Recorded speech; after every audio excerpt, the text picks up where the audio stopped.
Hello and welcome to Grid Rankers, the F1 history podcast that tries to answer the question, is there such a thing as being too late on the brakes?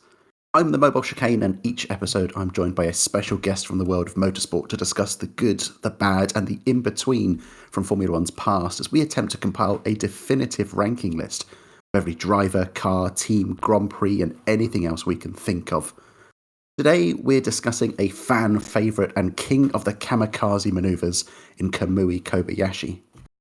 From the get-go, he dazzled us with his prowess in the department of overtaking at a time when witnessing one car pass another was about as rare as a perfectly cooked steak. But soon the introduction of artificial overtaking aids like the DRS system would nerf his unique nature, and despite one of the more memorable podiums in F1 history, his time in the spotlight would come to an abrupt end. Joining me to chat about all that and more is the marvellous Matt212. Thank you very much. That is certainly one of my better intros, I think. But yeah, I'm looking forward to this. Kamui, I think, just personified what made Formula One great throughout this era of Formula One. I think a lot of people think he was in the sport for a lot longer than he actually was, which I think just goes to showcase how strong his legacy was. Yeah, I think I'm the same as you. I think there were parts of my memory that I could kind of think about Kamui and his tale, but I'd forgotten a lot of this before going back over the notes again. Like you say, it always feels like he was around for a lot longer than he was because he made such a kind of big impact and a big splash when he was around. But I'm so glad that we're going to kind of get to tackle this story too, because just to kind of give like a peek behind the curtains, before I, was organising all these episodes, I sort of said to people, what are you comfortable with? What sort of eras are you sort of most familiar with and want to talk about? So that, you weren't turning up today. And I was like, here's this guy from the 1960s. Let's have a chat about that. And you said, sort of anything 2008, I think it was kind of onwards. And I sort of had a little peruse of kind of the people who'd been around at that time. And there's plenty of kind of interesting names we've had in more recent history, like we could have done like a Romain Grosjean or a Pastor Maldonado or something like that. But as soon as I saw, that name Kamui Kobayashi, I was like, oh my goodness, yes, this guy, we absolutely need to be talking about him. Yeah, no, and I think, you mentioned Romain Grosjean there, and I think it's just, it felt like Kamui was kind of ran his career in Formula One in double speed. I mean, even since he's left F1, he still feels like he's pretty much doing every different race series you possibly can. You'll tune into a random NASCAR race on a Sunday night, and suddenly Kamui Kobayashi's there. You'll tune into WEC, and obviously he's there racing constantly as well. And I mean, even just when you think about when he started in, so kind of getting into the Formula One world with Toyota, of course that came right towards the end of their time in Formula One. He was kind of there as Toyota was always a team that so much can be said about their time in the sport. But he was kind of there witnessing the end of that. It was a career that was almost very unlucky, to be completely honest, but impressive that it ever happened in the first place. Yeah, and again, that's a lot of stuff that we're going to touch on today. We will definitely be talking about kind of what could have been with Toyota and everything else that kind of could have and maybe should have happened with his career, because, as always with these things, it's kind of like a big what if and what should have been, what could have been with so many kind of different decisions kind of shaping someone's career. I mean, to jump to the kind of the beginning of his time in F1, I mean, before he gets that debut, his first kind of links to the Formula World are back in about 2007 when he gets named as one of Toyota's test drivers, and by the end of that year, that's then promoted into the role of reserve and third driver. But even though he had his links, it wasn't kind of anywhere near a kind of guarantee or even sort of remotely look like that would then kind of morph into any sort of F1 role, because, he ran in GP2 across a couple of years, 2008, 2009, was relatively kind of anonymous there. He ranked about 16th in both. And I know we can talk to death about how accurate a series kind of GP2 Formula 2 is in terms of gauging talent at that point in time. Yes, he's kind of got he did win the GP2 Asia series during that time. There was this bizarre period when they ran a European series and an Asian series. But, on the whole, it was a relatively kind of anonymous affair, and that almost could have been the end of the tale. We might not even be talking about Kamui Kobayashi today, because he was on the verge of kind of quitting racing at the end of 2009 and returning back home to work at his father's sushi restaurant. And well, how lucky are we that that didn't kind of transpire to be, and we got to see him actually get to make his debut within a few months of that. No, and I mean it's so again fascinating when you look through, because it's always kind of felt as well, especially obviously during this time. You had obviously Toyota, you had Honda, both in Formula One, and it was always, we even saw that with Super Aguri, how it was about Japanese pride and things like that. You can talk about all the cliches you want, but I think a lot of people kind of saw that move of bringing in Kobayashi as the third driver as almost like what Toyota have done in recent years with Takamoto Katsuta in WRC. He's kind of there, but it's more just he's there because he's Japanese rather than anything else. And it's about, the sponsorship opportunities back home, the loyalty, and, again, with Super Aguri, the fact that Honda and BAR built an entirely separate team just to keep Takuma Sato on the grid. I think a lot of people just thought he was going to be the same with Kamui. Again, especially when you look at his GP2 results, of course, 2024, was a great example of why you can't judge the feeder series entirely for how good a driver is. But he obviously won that GP2 Asia series, but when you look down the grid that year, it was not one of its best. But obviously, in the main GP2 series, which most of the F1 teams were looking at, he was pretty mediocre at the best of times. Yeah, like you say, his kind of inclusion within the testing was more sort of ticking a box for Japan and for Toyota at that point in time. As that would transpire and getting promoted to the reserve role meant he was kind of first in line when a vacancy did open up. And you can kind of, in a modern era, you can kind of compare this to something like a Franco Colapinto or even like a Nick de Vries or something like that, in terms of these were guys that didn't really feel like they were necessarily going to be heading into Formula One, or they were certainly more of a long shot than anything. But what happens when you get given an opportunity and what you can do with that to kind of put yourself in the shop window? Because what Kamui kind of did at that tail end of the season really highlights, that kind of attitude you can have. And, it's a motto that a lot of kind of modern drivers can take to heart. Look at someone like a Jack Doohan, who at the time of recording, we've not even started the 2025 season. By the time this comes out, he might have already been sacked. But, he's under pressure immediately. But if he can kind of approach it with a nothing to lose attitude and really shine, then all of those kind of questions will go away and you can kind of forge kind of a career for yourself as well. Yeah, and I mean, Kamui, again, I think Franco Colapinto is probably the only example we've had since Kamui Kobayashi that you could really compare to Kamui Kobayashi with the way he just burst in. And it is just that whole idea of, for Kamui, he was given one chance. You had to deliver. You've only got one opportunity to prove your worth. And he absolutely, I mean, he was unlucky, wasn't he, that he didn't get to race in Japan, obviously, where Timo Glock had an injury, obviously broke his legs. They wanted Kamui in the car right then, right there, but the FIA wouldn't allow it. He had to wait until the Brazilian Grand Prix next time out. And then, first ever race in the sport, it's looking like for a period during that race that he could deny Jenson Button a world championship that weekend. Because he just, it was almost like Toyota didn't warn him. You got the guy about to win a world championship right behind you. Don't get in the way, don't do anything. He was just there going, I'm here to race. I don't care who I'm racing. I'm just going to race them as hard and as aggressively as I like. And that's fantastic. It was incredible to see. And as someone who grew up as a Jenson Button fan, and so was kind of on the edge of my seat throughout most of that latter half as 2009, as that Button and Brawn combination sort of kind of crawled their way to the finish line after such an explosive start. I think even I was impressed by seeing Kobayashi and kind of those maneuvers he was doing in Brazil.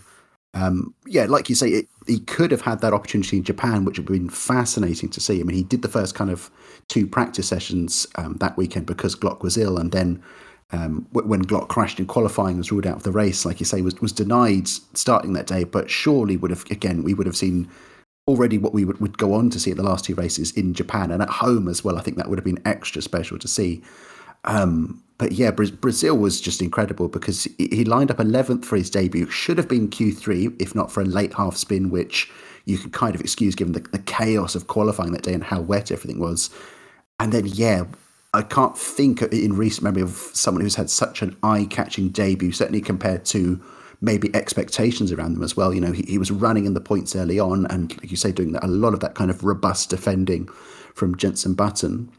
We also kind of got a sneak peek of some of that kind of brilliant overtaking prowess he had. You know, he was battling with his countryman Kazuki Nakajima a few times in the race, twice going around the outside of this, you know, much more experienced, maybe lesser talented, but still very much more experienced in Formula One circles rival.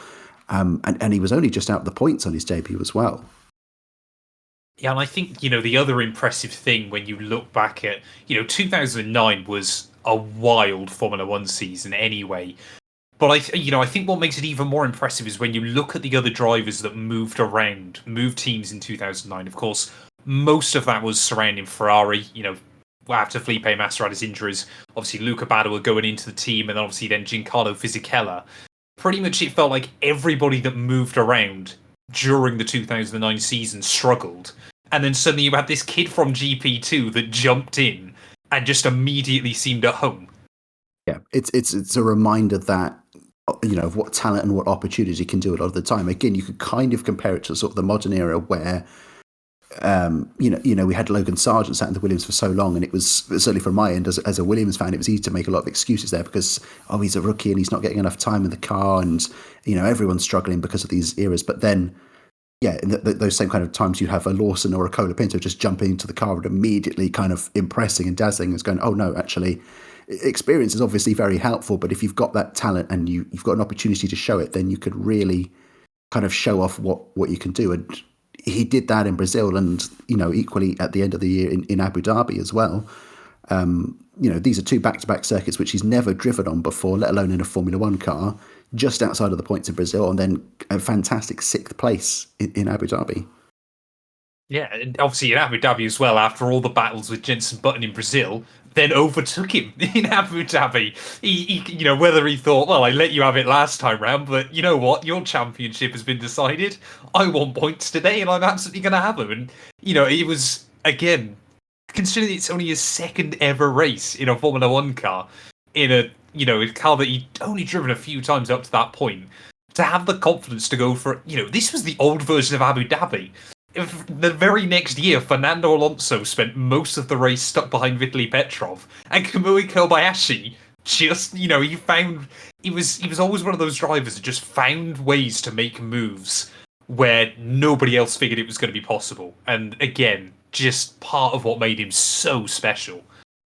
And, you know, from that, it's no surprise that obviously then a lot of people are kind of clamoring to say this guy's got to be on the grid for 2010. Like, it's just without a question that in just 2 races, he's shown himself, he's proved himself. This guy is really kind of an exciting talent that we want to be seeing more of. So, I mean, the future was looking really bright for the guy because Toyota were making all kinds of noises, sort of saying, yep, this guy is definitely a serious contender to kind of stay on with us in 2010, with both kind of Glock and Jarno Trulli leaving the team to go to pastures new. So, for all intents and purposes, it looked like we would have had, Toyota 2010, you would have had Kamui Kobayashi. I think Heikki Kovalainen was the favourite to get the other seat there as well.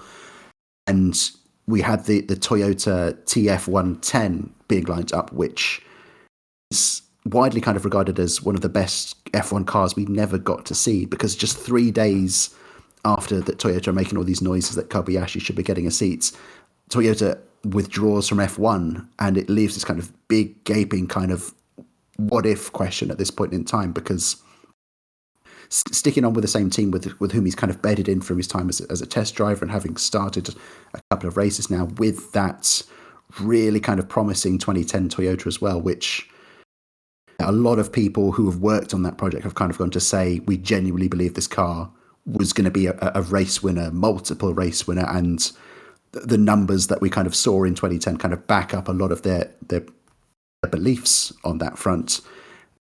And how good could he kind of been in a 2010 Toyota? Obviously, it's a huge question mark because we never saw it, but from all the noises that we've heard, it could have been really good for him.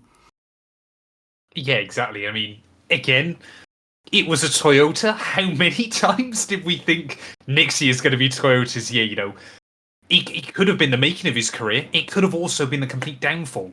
You know, Toyota, again, were a team that, on occasion, it was the driver's fault. This car is good enough, but sometimes it felt, back in the early mid 2000s, sometimes it kind of felt they were always trying to blame the drivers a bit too much. Ralph Schumacher obviously spoke about it quite a lot during his time there. Obviously, other drivers as well. It's always kind of rumored around the paddock, and obviously had that Toyota, been right at the front, been battling with Red Bull and Ferrari and McLaren. Kobayashi, I think, just from the impression we got at the end of 2009, I think he could have dealt with that pressure. I think he could have processed that, and almost, we saw him with Button. I think that could have been a precursor to what we saw in 2010 of, I don't care who I'm battling with, I'm going to race everybody exactly the same way. But, that didn't materialize. But I think, again, it goes to showcase the impact he made. Obviously, we had the 3 new teams coming in for 2010, but he was already confirmed before the end of 2009. I think it was within a month of Toyota announcing that they weren't going to be competing in 2010. He was already, got a deal worked out with Sauber and was ready to go. Yeah, he was linked with a lot of kind of different opportunities there, which unsurprising given kind of what hot property he was. Aside from Sauber, there was talk of going to Renault or the new Lotus team as well. But Sauber are the ones that kind of get his signature. And this is a Sauber just coming off the back of 4 years under BMW, returning to kind of that full Peter Sauber ownership. And, Sauber have kind of meandered through the past few years, and they're coming into what will be their last year in 2025 before getting bought by Audi. But we're still definitely kind of recognised at that point in time as a great little hotbed for promoting kind of young talent and developing drivers. It wasn't that long ago we'd had Kimi Räikkönen starting his journey there, and latterly Felipe Massa as well. So it was, if there was any kind of place you wanted to be on the grid for a young driver who wanted to improve yourself and show off your talent, Sauber ticked a lot of the boxes. And that was kind of backed up by what we saw in the pre-season for them as well. They'd shown a decent kind of turn of pace.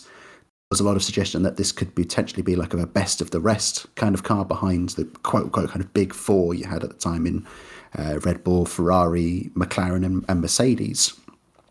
But also kind of had a very glaring lack of sponsors on the car as well. So yeah, it was kind of a toss-up just to see how this season would kind of turn out for him, and whether it would be just kind of flash in the pan or, was genuinely as talented as we thought he was. Yeah, I mean, that Sauber team in 2010 was skint. There's no other way of wording it. It was so tricky for them. It's why I think they kind of took a bit of a gamble with Kamui. Again, the young hotshot, a lot of potential. Maybe they were hoping that he could have brought some more backing over from Japan, which obviously, as we said, that car was pretty bare throughout all year. But they also obviously had a very experienced head alongside him in Pedro De La Rosa, who, it was kind of good that he could bounce off him, and kind of, someone like Pedro who had so much experience in the sport could kind of nurture him up to a certain point. Obviously, the language barrier was always going to be difficult, but it was very much that we've got an experienced driver coming in, we've got a young hotshot coming in. It was a big risk, from Kamui's point of view, from Pedro's point of view, from Sauber's point of view, to even, obviously Peter Sauber is a racer like anyone else in the sport, but no one really knew kind of, like I said, that car looked strong, but it could have been a bit like Brawn in 2009. Was there going to be any money to develop it as the year went on? Could there just be a significant drop-off in pace? Which obviously we did start to see sometimes as well. But it was kind of that first example, wasn't it, of he's, again, been pushed out of his comfort zone. He only knew Toyota. And now he's just kind of been thrown at the deep end, and they've gone, you've just got to deal with it. And again, he did. I mean, to look at 2010, it's really kind of a season for two halves for Kamui, because start of the year, you said at the beginning, kind of more recent examples of these guys that kind of showed up unexpectedly and started to make a career for himself in Colapinto and De Vries. And first kind of part of 2010 was a lot more kind of De Vries standard, unfortunately. And I think it's like you said, he was very much kind of thrown in the deep end in this kind of situation. If we look at kind of the tale of the tape from the opening part of the year. There's 8 races. He retires from 6 of them and has just a kind of a solitary point to his name at this point in time. And even that is kind of after Vettel and Webber play dodgems with each other in Turkey. But to every story, and whilst on paper it doesn't appear terribly impressive, and maybe this guy's performances were just a one-off and he wasn't as good as we thought he was, but like you said, Sauber was probably not actually as fast as they'd appeared in pre-season, and the fact that the kind of sides of the car was so bare of sponsorship was kind of point more to them doing low fuel runs to kind of try and entice people on board. And the guy was still very inexperienced at this point in time, just 2 Grand Prix starts to his name. Rosa, whilst much more experienced, wasn't having terribly much more luck or pace in the other car. And, Kamui also kind of just suffered this torrent of bad luck in the first part of the year. I mean, I've got a statistic here which says across the first 4 races, he only completes about 19 laps of racing. And none of that is through any fault of its own, because it's through hydraulics failing or people kind of crashing into him. So he needed to get time in the car, and he wasn't getting time in the car through matters out of his control. But at this point in time, wasn't looking good, but in the second half of the year. Yes, yeah, things would very, very quickly turn around for him. It kind of felt like Turkey again was a little bit lucky, but it was only his second finish of the entire year, if I'm not mistaken. But it kind of felt like once he got that point on the board, which of course, obviously up to this point, Pedro de la Rosa hadn't scored any either. It was very, very easy just to say, oh, it's Kamui, he's still young and experienced. But, the other side of the garage wasn't looking any better. It just, I think there was a real, I'd say, it was a very long time ago now for me personally. So I didn't kind of understand all the politics and how the sport worked at the time. But, looking back through, I think there was still sort of this belief of Sauber might fall off the grid. The way they're going this year, all these retirements, all this bad luck as well. Sponsors aren't going to want to sponsor a car that is having these issues, or is, sometimes for sponsors as well, it's you just look at the results and, they're not there to do the research and to work out this, that, and the other. Sometimes they just want to make sure that they know that their logo's not going to be on a car that's either in a barrier or breaking down, whether that's the driver's fault or not, or the team's fault or not. I mean, it's indicative that, sponsors very rarely kind of have a lot of experience of either Formula One or understanding what the sport's about. They're not going to care about, oh, we would have finished 9th this day, or we could have finished 7th if this pit stop strategy had played off for us. All they care about is seeing those base numbers. I was reading about Damon Hill before in this morning, in fact, and kind of he was talking about the fact that, it was very easy for when he was at Arrows for them to try and entice potential sponsors onto their car, because all they could see was, oh, there's a number 1 on this car, so that means the best guy is driving it. So, they're not always looking too closely at that sort of stuff and factoring that into their results. But, something they could have easily factored in was seeing how good Kamui was in that latter half of the year, because from the final 11 races, he was on the point 7 times and was kind of rarely out of the equation for being in that top 10. And we really kind of got to see the beginning kind of shine of why kind of Kamui and Sauber were kind of such a good fit together, because this was an era where Sauber were kind of doing this repeated strategy of running long into a race on tyres and then pitting a lot later towards the end of the race, giving the drivers fresh tyres and allowing them to then kind of carve their way back through the field, back up into the points and into the higher reaches there. And yeah, as marriages go, it's almost kind of like a marriage made in heaven for Kamui, because Sauber was really great at kind of handling its tyres and making sure they could last a lot longer than others could do. And then you couple that with Kamui, who had such a skill when it came to overtaking. Again, let's remember, this is the last year we have before we introduce things like DRS or anything like that at all. So it's all kind of very pure, non-artificial racing, and he's really shining with it. Yeah, and I think, arguably, in my opinion as well, one of the most impressive things about Kamui in the second half of that year was obviously Pedro de la Rosa obviously left the team again just after the Italian Grand Prix. So they brought back in former BMW Sauber driver Nick Heidfeld, and it felt like Kamui, in the first couple of races, he finished ahead of him by 1 place in each. But when you're going up against a guy with so much experience like Nick Heidfeld, that was highly rated in and around the paddock, he did get the jump on him.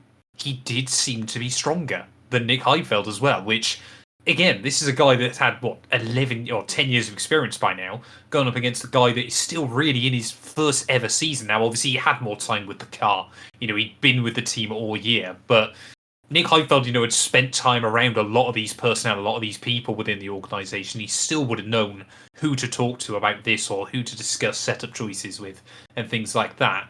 It felt like Kamui was still learning on the job and doing a very good job of it. I mean, 0.3 races in a row across obviously his home race in Japan, Korea, which obviously was a new track to everyone, and Brazil, which obviously had a very strong race that the year before. I think obviously the only kind of one that was a bit of a surprise the other way was after he got his first points the year before in Abu Dhabi, he finished 14th in the end in that Sauber.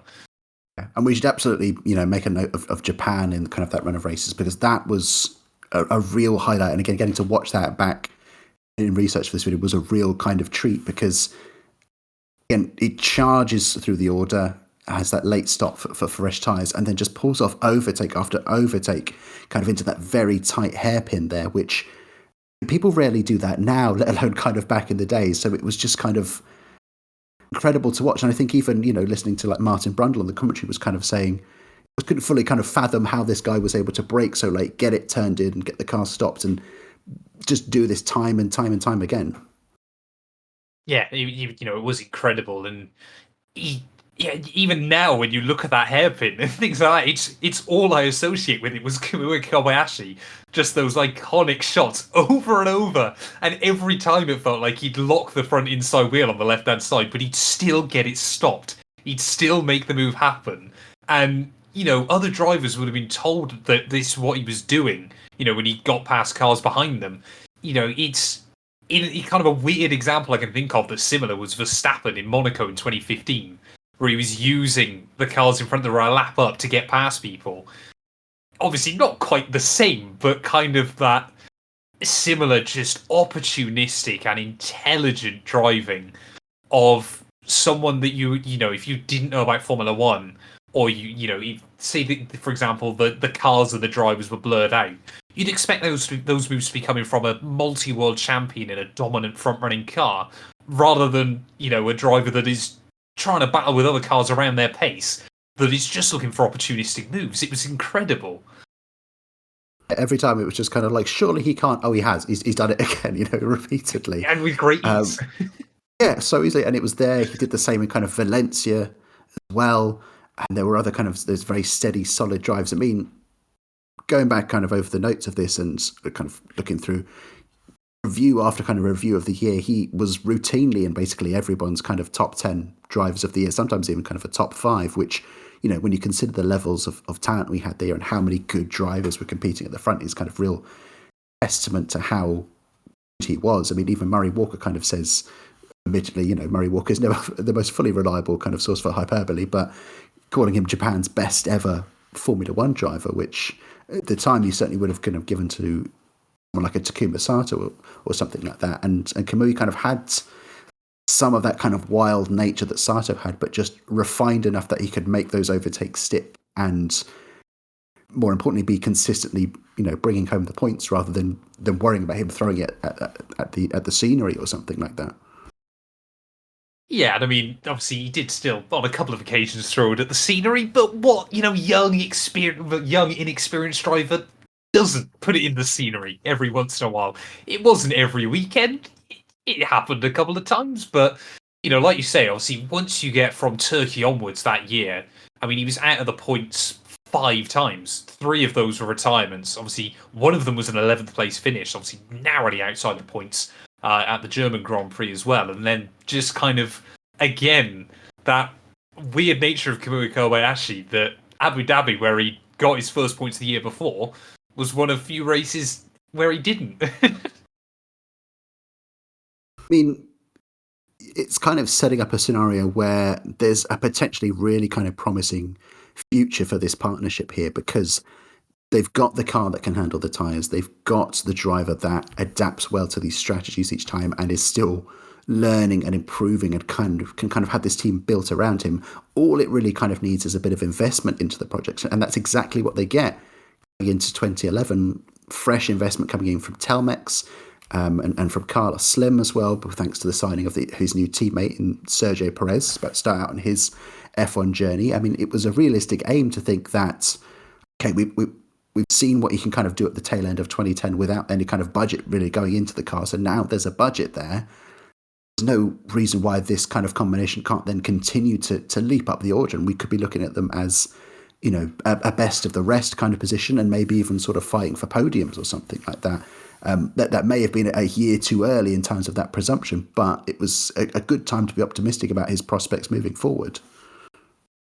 Yes, exactly. And I mean, it's still, even looking back now, of course, with, you know, the legacy that Sergio Perez, maybe prior to Red Bull, had been able to build up in the sport. You know, you look at that lineup now and think, you know, that's fantastic. But considering, you know, this was still in a time where Sauber was trying to rebuild, and of course, you know, luckily the most important factor, sadly, in Formula One has always been, you know, you've got to be getting the money in. You know, there's got to be cash going into the team, and obviously Perez, like you said, dealt with most of that for them. It was still a lineup that was, obviously, Perez was a rookie. Kamui had barely done one season in the sport. You kind of think, if they take the car in the wrong direction, they could be in real trouble here. But, you know, again, in 2011, admittedly, Australia was obviously very disappointing after, I think, obviously, he finished 8th, didn't he? Just behind Sergio. And then both of them were disqualified after the race. I think it was the rear wing, if I remember correctly. Yeah, there An was a technical irregularity on the infringement on rear the rear wing. wing. Yeah. Yes, yeah. You know, you kind of look at that instantly, you kind of think, well, if they've got to change that, how will that affect the balance of the car? How will that affect everything else? Everything you've learned during the winter testing and everything else, are you suddenly going to get knocked back? But again, Perez, of course, absolutely thrived in the midfield. You know, it was where he was easily at his strongest in Formula One. But to suddenly now almost be the leader within the team, it kind of feels like you've gone from just go out there and have fun at the end of 2009, you know, learn what you can, enjoy it, to suddenly you're in a new team going up against two very experienced drivers, but you've absolutely, you know, Kamui deserved to be there for 2011. He did the best job of those three drivers in 2010. To suddenly, you know, you are the driver that is being looked up to. You are the one with the experience now, and how we kind of deal with that. Again, it was Kamui's whole career just felt like it was played at double speed. It feels like, I mean, you can just look at the narrative of the story. It very quickly fast forwards from, here's this promising young talent who we wanted to watch do all this kind of overtaking and he can kind of do no wrong, to very quickly is kind of promoted into a team leader position, and the expectations around that change, where it's not always good enough just to be doing these daring overtakes. You have to add a consistency to kind of that bow as well. And that is potentially kind of maybe where he fell foul a little bit more, and that's something we can kind of consider later on when we think about where he fits in terms of kind of all time. I mean, focusing back on 2011, again, it's more kind of a season of two halves for Sauber and Kobayashi, but kind of a mirror image of what we'd seen the previous year. I mean, he racks up 25 points from the first 7 races, scores in 6 of those, and would have been all 7 if not for that technical infringement, which, if I'm right in recalling, was only very slight. We're talking literally like a millimetre or so. It did bear very little kind of consequence on the actual car's performance, but rules are rules at the end of the day. At this point in time, you know, he was looking at the standings. He's just a point behind kind of the Mercedes pair. They're both on 26 apiece, and then within touching distance of the likes of Massa and Petrov and Heidfeld, who are all kind of going around that best of the rest kind of margin. Come home in 5th in Monaco, which is, you know, anytime we can get a good result at Monaco is always worth kind of a feather in the cap. And then we had that very wet, famously kind of wet race in Canada, where he had run up in as high as 2nd place at one point. Unfortunately for him, the track kind of dried out, and he dropped back the order down to an eventual kind of 7th place. But he'd really kind of shown off what he could do and what Sauber could do at that point in time. And unfortunately for him, as things all started to go right in the second half of 2010, it all kind of began to go wrong second half of 2011 for him, unfortunately. Yeah, I mean, this was... Yeah, and it was pretty much exactly the same weekend on both years as well, that it felt like it flipped. Obviously, the European Grand Prix Valencia obviously was a circuit that he looked so good at in 2010, because it was it was a very odd layout and kind of tested cars in a way that tested cars and drivers in an odd way that really kind of suited him in 2010, and suddenly in 2011 a 16th place finish, then a retirement the next time at Silverstone, where again he'd had another strong. I think it was his best result in 2010, wasn't it? I think it was a 6th place finish that year, and then suddenly, I mean, he scrapes a couple of points together in Abu Dhabi and Brazil at the end of the year, but apart from that, he's won 9th place finish in Germany, and it was always that the Sauber car was still close, but just never quite enough. And if we want to kind of analyse where it all kind of goes wrong, I mean, you said at the beginning of this season, if Sauber got it wrong, that's kind of disastrous for them, and that's pretty much exactly what happened. Around the time of the British Grand Prix, the FIA were changing kind of the rules around what you could have in terms of exhausts and diffusers and all that sort of stuff as well. And Sauber just got it wrong, and so lost a lot of that kind of pace advantage that they'd had at that point in time. You also had them then starting to lose some of their other advantages. They had previously been so good kind of managing tyres, like we've already said. As the year goes on, a lot more people kind of wise up to that, see that's kind of a better strategy to be going for and working their cars around that. So Sauber previously had that advantage of being able to run a lot longer than other people and utilise that advantage at the end of the race. That kind of got mitigated quite a lot. Because it was so kind of good on its tyres, it meant that regularly you would find that you couldn't quite get the tyres up to temperature when it came to qualifying. So they would struggle for one lap pace, be further down the field, which would make things a lot harder when they couldn't then utilise that strategy to kind of cut through the field and then jump back again. Not to mention, this is the first year kind of where we have DRS coming into play, so overtaking is suddenly a lot more achievable by a lot other cars. So that advantage that Kamui himself had in terms of being able to carve through a field just with these kind of ridiculous overtakes, that kind of gets shut down as well. Yeah, no, exactly. And of course, obviously, 2011, the first year we had those new Pirelli tyres in, which it just the whole storyline, wasn't it, throughout the first half of the year was just nobody really knows how these work. And obviously Sauber were one of the teams that rather quietly, and whether they knew going into the year that they would work in the way they wanted to, whether they just took a gamble and obviously tried to build the car so it would look after its tyres a bit better than a lot of other teams did, they nailed it. And I think this was the big problem, though, obviously with the FIA bringing in these sweeping rule changes as we went into the season. And it was kind of that harsh reality that probably for them had been felt for the first time since BMW left, of suddenly they're a very small fish in a big pond again. They can't play the politics in the way a lot of the other teams can. They are almost a kind of like a second, an afterthought of how these rules, if it was a Ferrari or something like that got absolutely kneecapped by some of these new rules, a lot of people will say there was never any Ferrari assistance in the sport and things like that, but we can all read between the lines. That would be a big problem. That would be a big issue. Things would have to be changed quite quickly. But for a Sauber, that's they've just got to deal with that. And it was kind of that horrible combination all at once of a team that had so much promise at the start of the year. Like you said, that Monaco 5th place finish, that's down to it's not a power-based circuit. It's down to the car they've built. They have the big impact on that, and they clearly showcased that weekend of just how good that car can be. Obviously, it was a chaotic race, which sometimes we get at Monaco, sometimes we don't. But ultimately, they were just still, sadly, a small fish in a big pond, and that was a combination of that and everybody else figuring out the Pirelli tyres was pretty much their 2011 kind of, it peaked far earlier than I think anyone wanted to believe it would.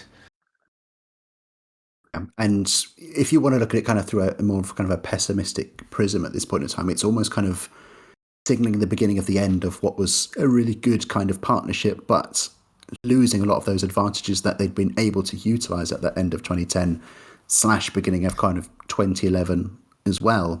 Because going into 2012, like we said, the whole kind of story of Kobayashi kind of fast forwards quite quickly. And, from very quickly he'd gone from just exciting young star who occasionally kind of dazzles to he's now into his third year. The pressure is on him to lead the team week in, week out, prove himself over Sergio Perez, who had continued to kind of impress in his rookie season and get very close to the pace of Kobayashi. And so if you're serious about kind of your long-term prospects in the sport, you need to be proving yourself and leading a team like a Sauber forward so that you can then kind of attract the interests of those further up the field. So that was kind of a lot of the question marks about Kamui at this point in time was, yes, he's clearly very good, but how much further can he go and can he give himself the opportunity to do so in 2012? Yeah, and I think, again, something that has always been discussed about Toyota, and I think his part of Japanese culture almost as well, which he struggled to do, was kind of, as Perez got better and better towards the end of 2011, it felt like Kamui either didn't understand or didn't want to play the politics side of the sport as much as other drivers would. And obviously, as we get in towards 2012, if you've kind of got to be in a position where you've cemented yourself as the number one driver by the end of 2011, and it felt like he had done, but there was still room for that to change. And as we go into 2012, and of course, obviously, so famously in Malaysia, just the second race of the year, and obviously Perez almost got that win, it kind of suddenly starts to feel that everything from there is beginning to unravel. Yeah, and I think, if you close your eyes now and kind of try and picture 2012 and you think about Sauber as well, I think the problem you have for someone like a Kobayashi is that you do predominantly think of Sergio Perez at that time because, mostly kind of that race in Malaysia where he maybe should have won. I always remember being absolutely gutted when he slid off while fighting with Alonso. It was great for him to still get on the podium, but it could have been so much more that day. And then again, there were plenty of other instances that year where Perez was in the hunt for the podium. Kamui didn't have those kind of same headline-worthy performances. Yes, there was Japan later in the year, which we'll kind of touch on, but you do kind of so often find that this is a problem at a lot of times if you want to be kept on at a team or have more people notice you, is that, if you look across further down the pit lane to something like a Williams in that same year, they had Pastor Maldonado and Bruno Senna there. Senna was arguably the more consistent of those two cars. He more kind of routinely brought it home, but it was generally kind of around the minor points finishes, whereas Maldonado wasn't doing that, but what he was doing was winning in Spain or fighting for the front row or podiums in other places before inevitably kind of crashing out. But that's the kind of stuff that you need to be doing to kind of catching people's eyes and get people talking about you rather than being more consistent in a way.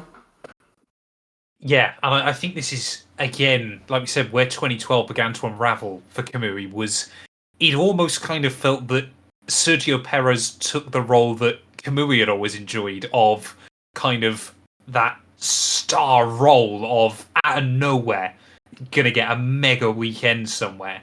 And obviously, we saw that with Perez, in Malaysia, I think in Canada as well, he got a podium for obviously that second place at Italy. And you compare that, you kind of compare that with Kamui's results those weekend. Obviously, in Malaysia, he didn't even see the checkered flag. In Canada, he only finished 9th place, so barely inside the points. And obviously in Italy, again, another 9th place. And although obviously, if you had to guess, I think most people would never assume that there was only 6 points in it between the pair of them come the end of the year, because people just remember all those big results from Sergio. But it was kind of that, when Sergio was on it, he was absolutely on it and he seemed like a world beater. Kamui was the more consistent driver throughout a lot of the season, but without those big results, excluding Japan, which I'm sure if you asked him if he could pick anywhere he wanted to get a podium, like most drivers, he'd probably either go my home race or Monaco. He just, again, not playing the politics, not kind of making a big enough song and dance about your big results, your big wins against your teammate, ultimately, I think, led to his downfall, as especially for Sauber, as Perez obviously still bringing in this huge amount of money. You can start looking at taking more risk with your second driver again, and suddenly, if Sergio is being the number one role within that team, getting those better results, are you then going to be looking at what could be the next big thing as you head into the future? It just all kind of very quickly for Kamui, everything kind of was all on his side to suddenly turn against him, and he's kind of left there kind of going, I've got no idea how this has happened or what I can do to get back to where I was. It all feels kind of very sudden, the way that this whole kind of the tone in the team kind of shifts, and it all immediately kind of goes to Perez. And obviously at the end of the year, it's Perez who has had all these headline worthy moments, and he's the one who gets signed on to McLaren for 2013. So he's doing what maybe Kamui would have hoped to aim for at the beginning of the year in terms of getting noticed by one of those bigger teams and moving further up the field. You know, by the time that Kobayashi got that podium in Japan, like we said, Perez had already got 3 of his own, and there's a hint of kind of bad luck in there as well. You know, I think Kamui could have well had a few more podiums on his bow as well, which, you know, would obviously change kind of the whole narrative of the story as well. I mean, it was looking quite good in Valencia that year before he has a slow stop and a collision with Bruno Senna. And he started, I believe, up on the front row in Spa, where he, you know, there's always potential of having a good result when you're starting further up the field, but got involved in that kind of chaotic start that emerged that day. And he also kind of claims that he could have done really well in Barcelona as well, but he had a hydraulic problem in qualifying, which left him further down the field, so he couldn't quite benefit in the same way that he wanted to. But we'd be remiss if we're talking about the Kobayashi story, and I think the most iconic moment people will have in their minds is often going to be him at Japan, and it's either going to be those kind of overtakes into the hairpin that no one else was doing, or this fantastic kind of third place finish, one which we should always really highlight was won entirely down to kind of race pace. You know, it wasn't the luck of a safety car. It wasn't them, you know, deploying that strategy, those pit stop strategies we'd seen before. It was purely on pace that he started third, finished third. And I think that scene of he's coming back to the pits and he's standing on the podium and the whole crowd is just chanting Kamui. It's one of my kind of favourite memories from watching F1 growing up. Yeah, and I mean, that podium, you know, it was always a track where he delivered. Like we said, you know, you look back 3 years from then and think, had he been given that opportunity in 2009, out of nowhere, could that have been an even earlier example of, you know, a special talent? And of course, obviously, the way Japanese motorsport works, you know, it is very kind of secluded and by itself, it's always felt like. Obviously, more recently, you know, with the help of the Red Bull program and things like that, you do find more drivers competing in Super Formula and Super Formula Lights and things like that over there. But, you know, what was great for Kamui at Suzuka was obviously he would have driven it in so many series in his younger years as well. You know, he was a driver that was experienced with that venue. And I think say, for example, Kamui came home for a 7th place finish there instead that weekend, it would have been, you know, great, you know, good home race result and everything like that. But it was the fact that he looked comfortably quicker than Sergio anyway was obviously, in many ways, was, if I think for a lot of people, you'd argue, was his last truly great F1 moment, which is so sad. It's gutting because you really wonder, I mean, this whole came around with the backdrop, though. There was an expectancy that he was going to kind of lose his seat or the next year. It was kind of heavily rumoured in the presses. And Baku was going to come in and replace Perez, but that still left kind of a gap where they still needed that money flowing in. And if they wanted the money flowing in, they kind of then needed to look to their test driver in Esteban Gutierrez, who could then kind of still provide that Telmex sponsorship. And, you know, from what we saw at Gutierrez's in his time in F1 was a significant kind of downgrade on what you had with Kobayashi, but you wouldn't necessarily have known at the time he'd had a fairly decent kind of junior career as well. But yeah, it's such a shame that this was kind of, like I said, that was the last kind of great moment he has. And, you know, the Sauber the next year was didn't quite have the same highs as it did in 2012. I mean, there were some good performances from Hülkenberg in it, and you can kind of only assume that Kobayashi would have kind of maybe competed at that same kind of level, but, you know, it wouldn't have been competing for podiums the way it was in 2012. No, exactly. And again, it kind of that element of politics, wasn't it? Of, you know, with Perez going to McLaren, they needed that sponsorship money. Obviously, it's always been kind of speculated, but obviously Carlos Slim, just how many different avenues he was in, how many people he knew, and everything like that. You know, I think a lot of people perhaps underappreciate even now. Kind of, you know, he's always been heavily linked with Colapinto and things like that to this day. it was gonna be very easy for someone of his wealth to turn around to a Sauber team that, we're a couple of years off 2010 at this point, but as a Formula One team, you're always worried about funding still, and to kind of get that guaranteed backing still, you're going to want to take it. And of course, obviously, Kobayashi was the big hot property on the grid a couple of years prior. Suddenly, the other drivers, Sergio Perez has come in, and of course, ultimately, Nico Hulkenberg's come in, who obviously took 2011 out, came back in 2012, did a very consistent job in a Force India team that was still trying to build. And Sauber kind of saw that and went, I wouldn't even necessarily say at this point that you could say that Hulkenberg was better than Kobayashi just definitively. Obviously, Hulkenberg had that pole position in Brazil in 2010, but you kind of look back and now and you just think, how much more money was Hulkenberg able to bring to that team than Kobayashi could? And was that, when two drivers are so similar in terms of pace and performance, how much difference ultimately that has to make?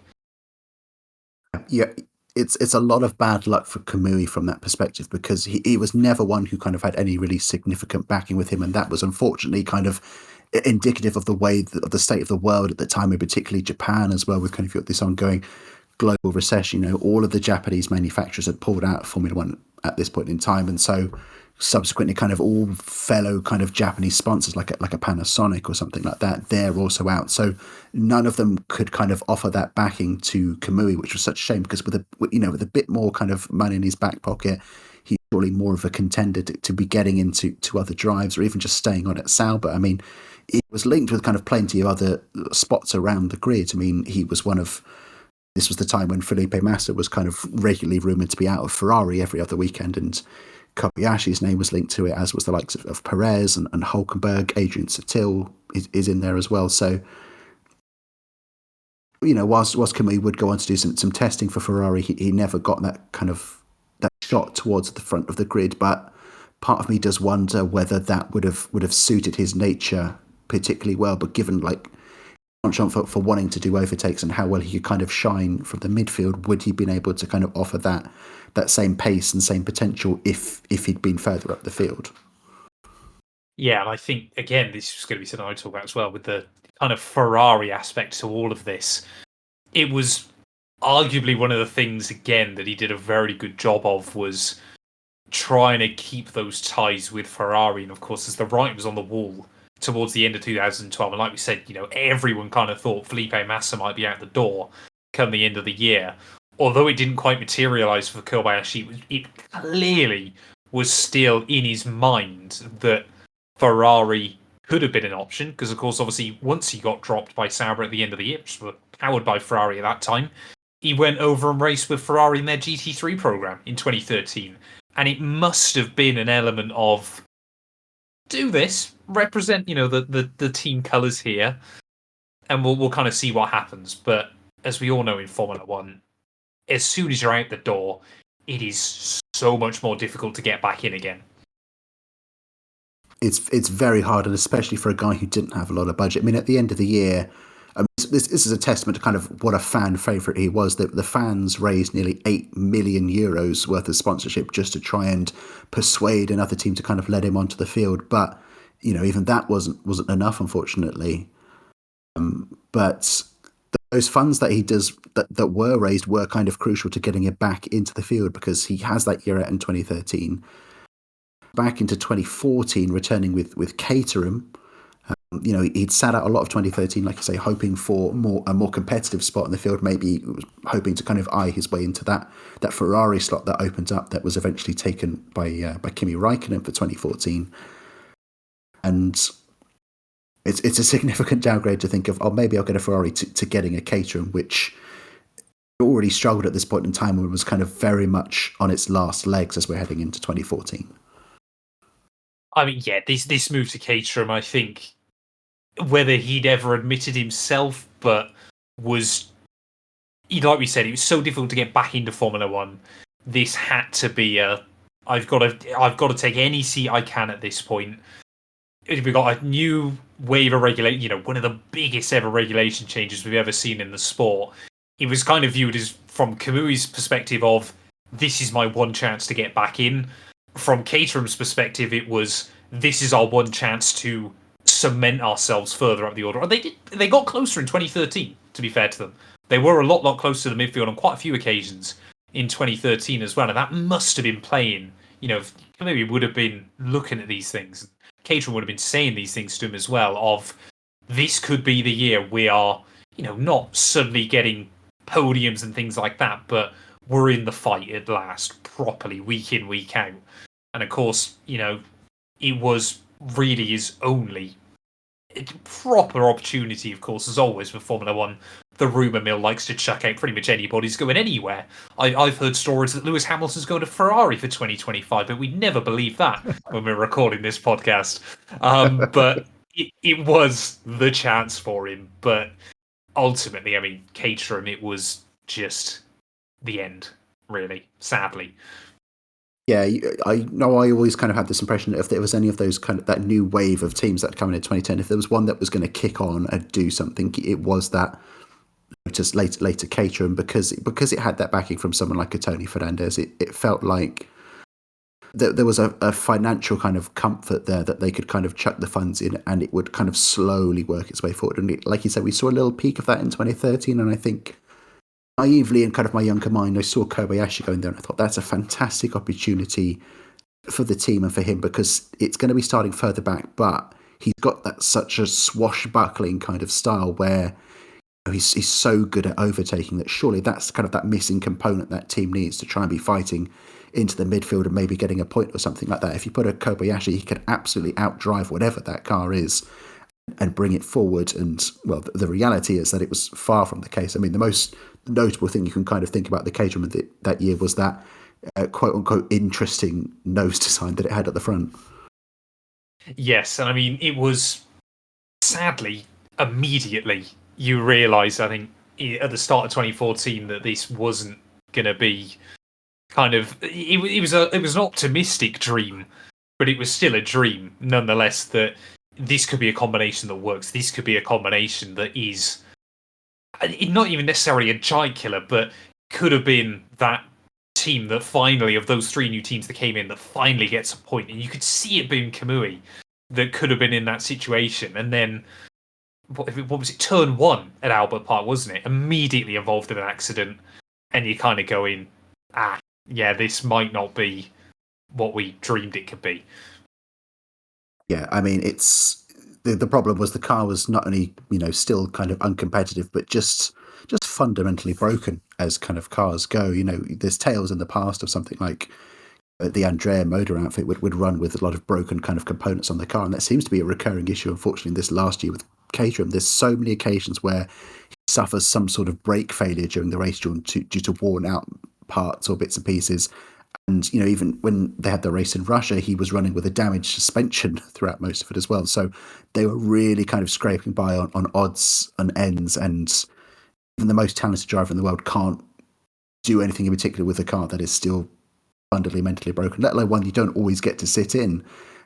We had that moment at the Belgian Grand Prix where he got dropped and replaced by Andre Lotterer, who is obviously a very talented driver when it comes to sports cars, and we'd seen sort of all sorts of potential there, but had never started a Formula One race before. It had a little bit of testing time with Jaguar many moons ago.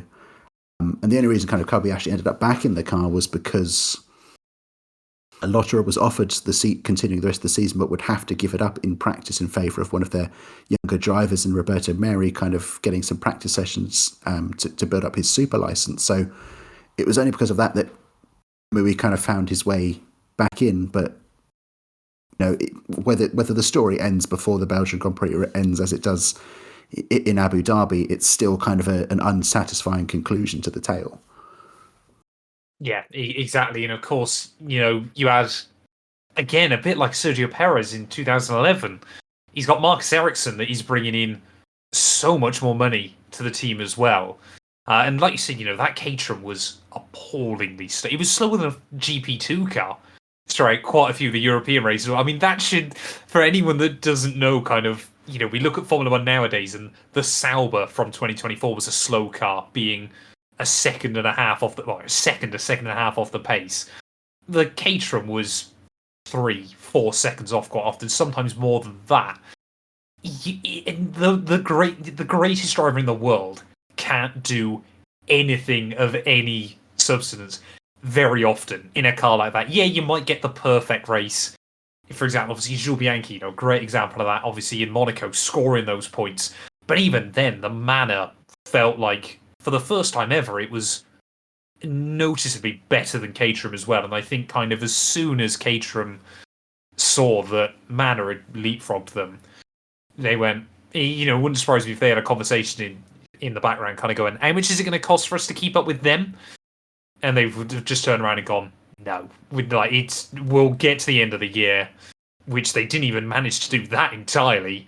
But that was, like I said, I think from turn one, lap one in Australia, they knew the right was on the rule. And sadly, I think, like you said with Belgium, Kamui kicked out rather unceremoniously. Understandably, Ericsson is the one bringing the big money. You're always going to keep him instead. But it's over, sadly. And I think Kamui, by that point, obviously knew that, of course. But it doesn't make it any easier to deal with. And, it's clear he didn't enjoy the time he spent there because he just couldn't do anything with the car. Couldn't particularly show it off in spite of other thrusts. I mean, in other years, you'd had the Caterham battling with the Virgin slash Manners and the HRTs as well. And HRT had gone at this point in time. Manor had made a step up. And, obviously with Jules Bianchi as well, very, very talented young man who was able to kind of drag that car a lot further. From day one that he was in that car, he was always impressing and always a step above everyone else who was kind of in that newer kind of pack. So, yeah, it's a sad end to story. And like I said, they barely even kind of finished the season. They had to skip the US and Brazilian rounds after entering administration. Kind of cobbled together something for the last race in Abu Dhabi, which used to be the last race both for Caterham and for Kamui Kobayashi as well. I mean, there were links to him finding roles further down the line. There were links to the likes of either Manor or Sauber in 2015. Again, he didn't have kind of a budget to go with that, so he wasn't as appealing as a prospect as he could have been on that basis. Weirdly, there's a lot of speculation saying he could have even rocked up at Toro Rosso a lot later on as well, when we had that kind of that shuffle of drivers, when we had Kvyat and Verstappen and Sainz all kind of jumping all over the place. There was a potential link to him at that point in time. No, sorry, later than that. I think it's probably more around like when we had like the 2017. Sorry, yeah. So around 2017, when you had the the Gasly's, Kvyat's, the Hartleys, linking him to that role there. Which, I mean, Toro Rosso is often a kind of chew you up and spit you out kind of job, but yeah, it still would have been nice to see him back in kind of at least in the midfield for one more year. But yeah, Caterham unfortunately is the very end of it.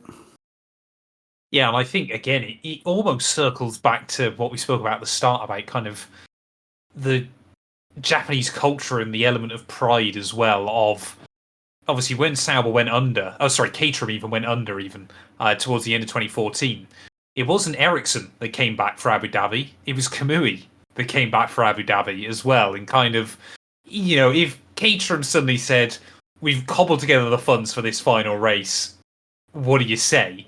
He could have quite easily turned around and said no. I think, honestly, for a lot of people as well, because I'm pretty certain, again, just like he did at the end of 2012, he did bring some of his own funding back to the team that obviously was crowdfunded as well, of, Caterham might not have been there had Kamui not come back. And I think that kind of goes to show to the fans kind of the impact he made in the sport of, he couldn't get the sponsors from Japan. He couldn't do this, that, and the other. It was a whole, it was such a short career that was all based on circumstance of incredible to get in, and suddenly all the momentum comes away from him by the halfway point of 2011.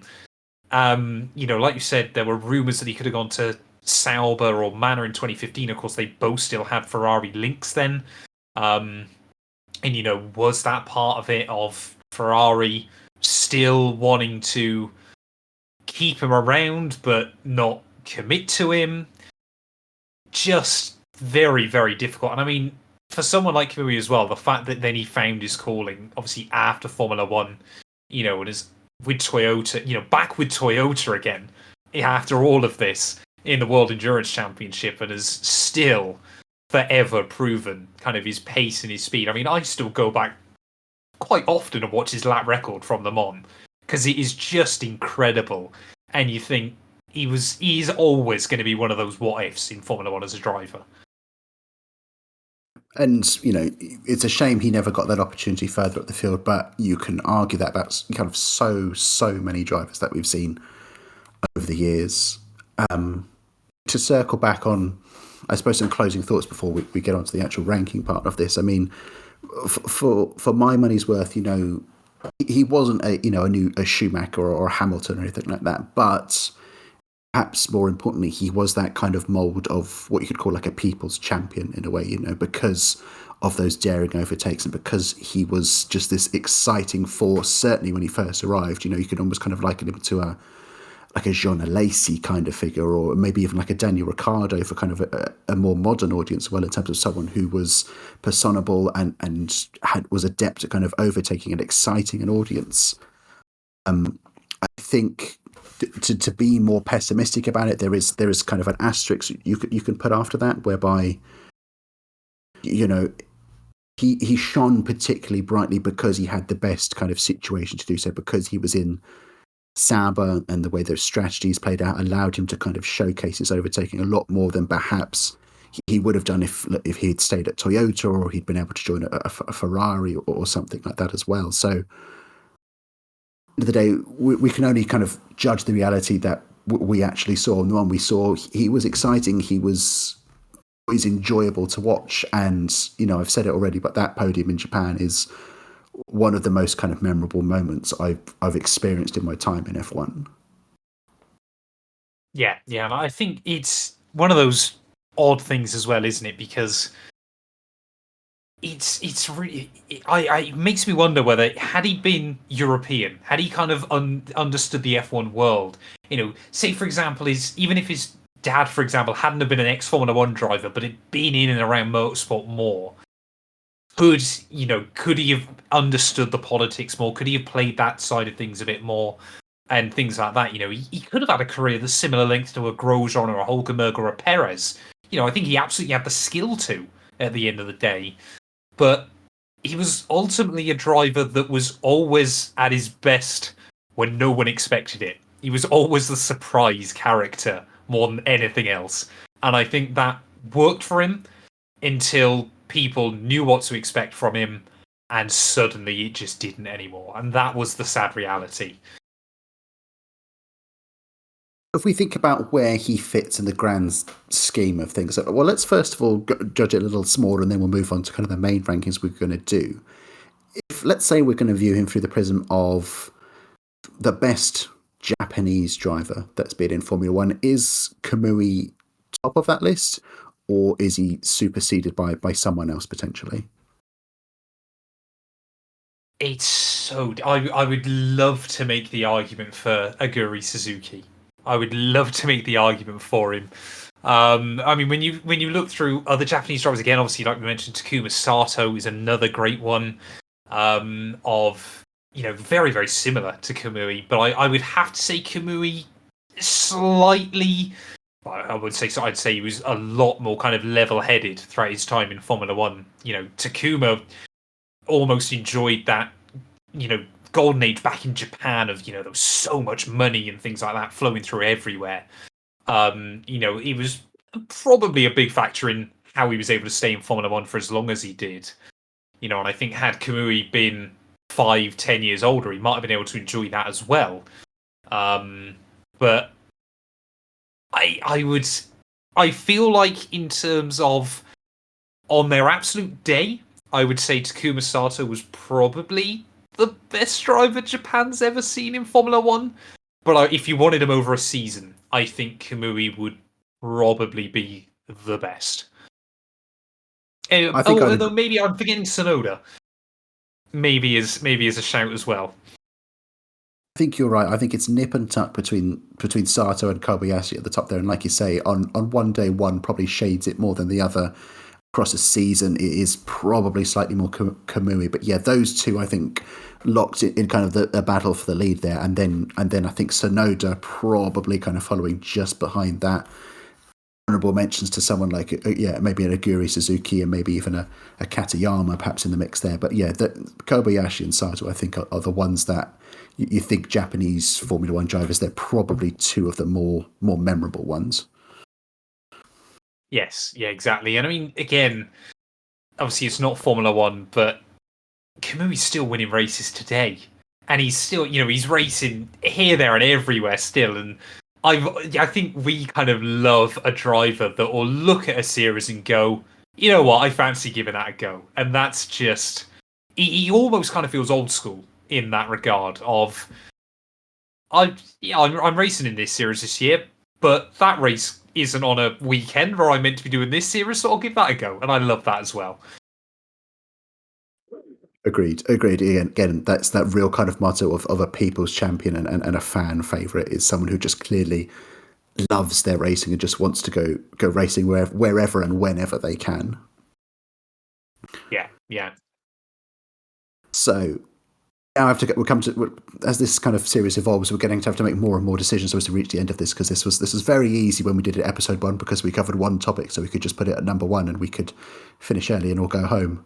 Now we're going to enter more of a discussion about where he fits in the rankings of everything we've discussed so far. And I'm always eager to kind of point out that this isn't necessarily saying the top guy is the fastest and the bottom guy is the slowest. I think the word that kind of gets bandied around a lot is impacts and the kind of how memorable they are as well. I think there's always a case for, someone who was the worst of the worst but has an interesting story should rank a lot higher than someone who's maybe a bit more kind of an anonymous sort of midfielder only kind of cropped up for a race or two. So spoiler alert for the series, but there's no other way we kind of negotiate around this. So currently sitting at number 1 as the top of our rankings, we have Jacques Villeneuve. That's followed by the 2008 Italian Grand Prix. And sitting at the bottom, we have Super Aguri. Where do you think we should be crowbarring Kamui Kobayashi into that list?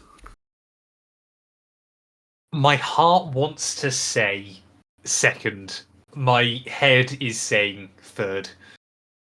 Ultimately, I think it's obviously so in such a bizarre way. Kamui is kind of memorable, but when you actually break it down, probably not that impactful in terms of Formula One in kind of a bizarre way. He's so memorable to the fans. And a lot of people obviously still talk about it today, like we are, for example, now, and that is obviously got to be worth something. But, the fact that he was never truly tied to making that, it wasn't that the contracts were written up for him to move to a big team or something like that. And of course, obviously, I'm trying to compare it to Monza 2008 and kind of thinking that was the start of a 4-time world champion legacy, 50 Grand Prix wins and things like that. Kamui coming in and things like that obviously still has his own legacy, but it does not weigh up to the legacy that obviously Sebastian Vettel lived up to. But on the other hand, he was in the sport longer than Super Aguri was. And I think that's got to be worth something as well. I think what you've said is exactly what was going on in my brain, so I'm glad we don't have to have a fight about this afterwards, because Hart would love to put it in second place, because we discussed the Italian Grand Prix last time out, and it is, it's a wonderful race. It's one where, like you say, Vettel kind of really begins his journey towards a world championship in earnest.